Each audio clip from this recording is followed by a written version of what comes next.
Welcome, everybody, to the Mark Nofri Head Coaches Show. This week, joined by the head coach. They had their bye week last week. We took a bye week, but we're back at it as Mark Nofri and the Sacred Heart Pioneers get ready for a big challenge this week, going down to Delaware, taking on a perennial national champion contender, a great program with a rich history, one that produces plenty of pro players and has all sorts of accolades.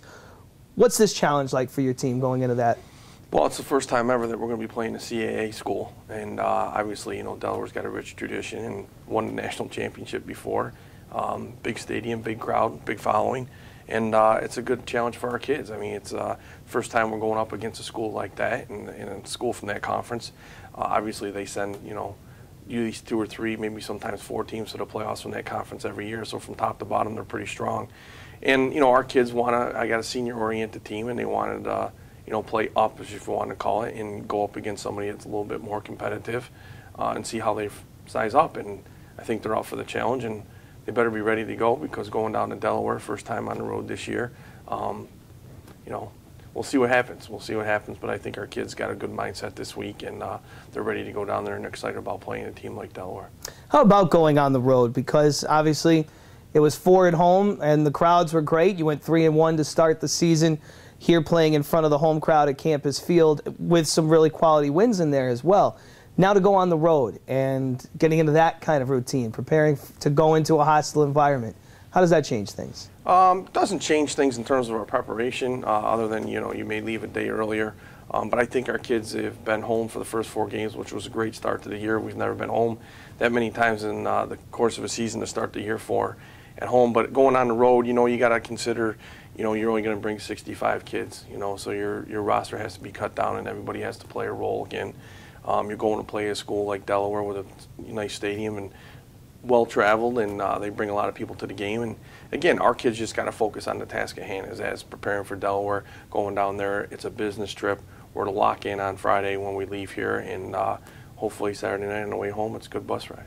Factoring in the bye week, how do you prepare for a team when you have 2 weeks to prepare for them, knowing they're going to be in action going in, and coming off your most recent game, having some time to maybe heal up, bumps and bruises have to be there through 4 weeks into a season. You guys play a physical brand of football, especially defensively.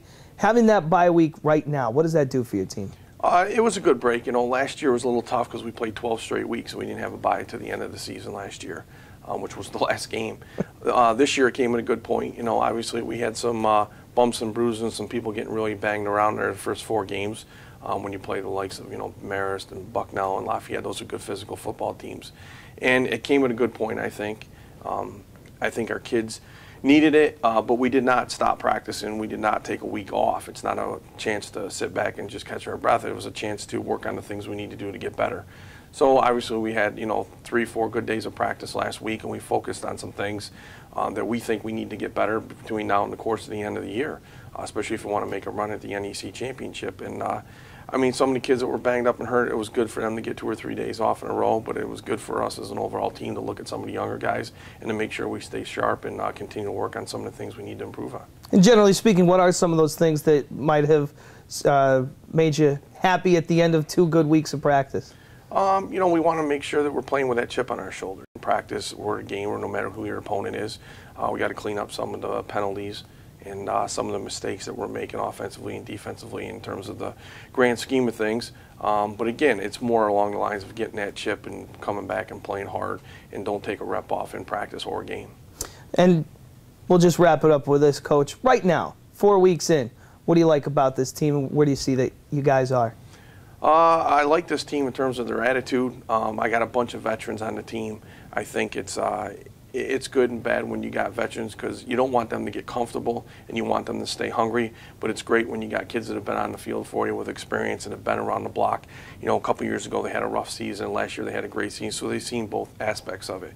But this team is very mature. They know what's expected of them. My job is to make sure they stay focused and they don't lose that edge to get them to where they got last year because they had that edge, us against the world. And again, it's a great team. They're great kids. I love coaching them. I'll be sad to see some of these guys leave. But again, they need to just make sure we stay focused and we're going down to Delaware to play a great football team. Looking forward to it on Saturday. Thanks for the time, Coach. Okay. As always, Mark Nofri joining us on the Mark Nofri Head Coaches Show as they gear up for Delaware Saturday afternoon. If you can't make it down to Delaware, you're not going on the trip, we have the call for you on the Shoe Sports Network Saturday afternoon.